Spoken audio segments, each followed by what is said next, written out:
De modo geral, vou colocar um gráfico aqui e dá para vocês entenderem as posições sobre os dons miraculosos. Desculpem que o gráfico está em inglês, eu acabei não tendo tempo de traduzi-lo. Mas é fácil, mesmo quem não saiba inglês, ler aí as duas. Olha, posições sobre dons miraculosos.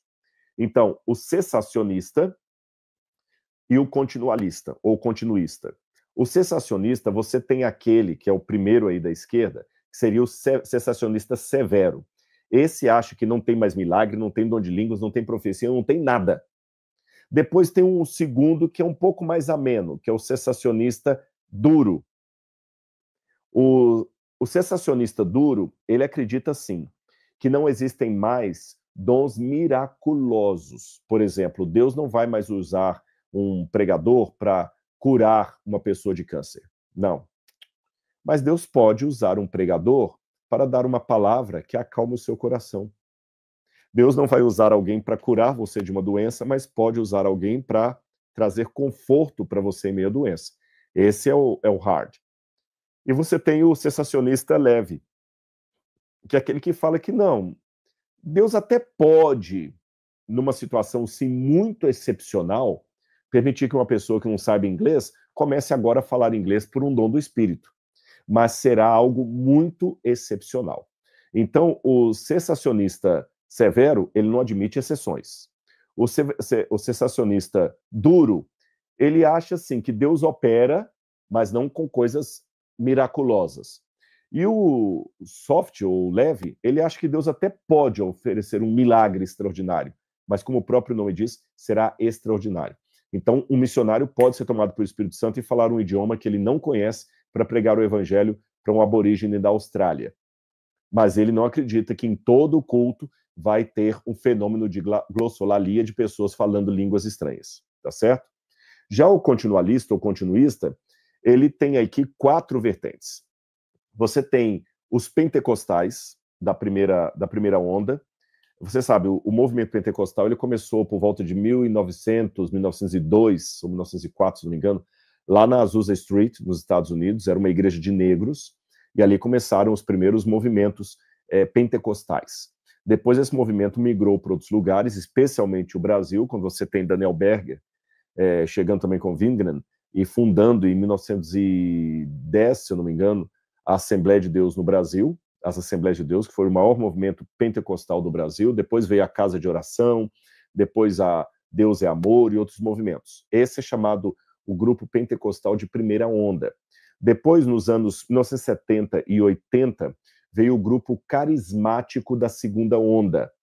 O grupo carismático da segunda onda foi quando igrejas tradicionais, batista, presbiteriana, metodista, episcopal e até católica, começaram a ter um movimento carismático. Você tem uma ala da Igreja Católica hoje que é carismática, como, por exemplo, a Canção Nova. Eles falam em línguas, eles acreditam em curas, revelação do Espírito Santo.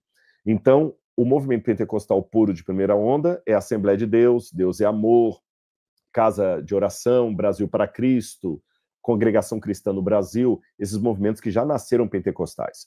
O movimento de segunda onda carismático são movimentos que não eram pentecostais, como as igrejas da Reforma, e que começaram a ter movimentos carismáticos dentro delas. Aí você tem agora a Igreja Batista Renovada. Aí algumas igrejas começaram a ficar até independentes, tá certo? Aí você tem várias batistas hoje, mas muitas não pertencem à convenção. Aí você tem a terceira onda, que são os movimentos evangélicos. Aí, essa terceira onda, alguns pensam que inclui o movimento dos neopentecostais. Outros pensam que não. Quem deu esse nome de terceira onda foi Peter Wagner. A terceira onda começou nos anos 1980. E são igrejas que elas adotam o carismatismo, mas não com a mesma força dos pentecostais e com os da segunda onda. Por exemplo, uma pessoa da terceira onda, ela acredita no batismo com o Espírito Santo, mas ela não acredita que ela é obrigada a falar línguas e que tem que ter línguas estranhas no culto. O Peter Wagner foi o primeiro que sistematizou isso aí. E alguns pensam que os movimentos neopentecostais fariam parte dessa terceira onda. É uma discussão se eles fariam mesmo ou não. Quem são os movimentos neopentecostais?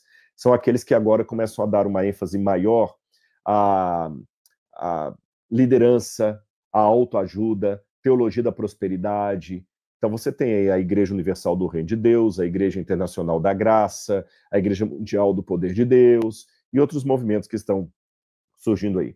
E você tem os chamados causmáticos, os causmáticos. Esses aí são também citados no ranking, mas referem aquelas figuras bem caricatas, que ou são charlatães, que usam poder carismático de maneira mentirosa para ganhar dinheiro.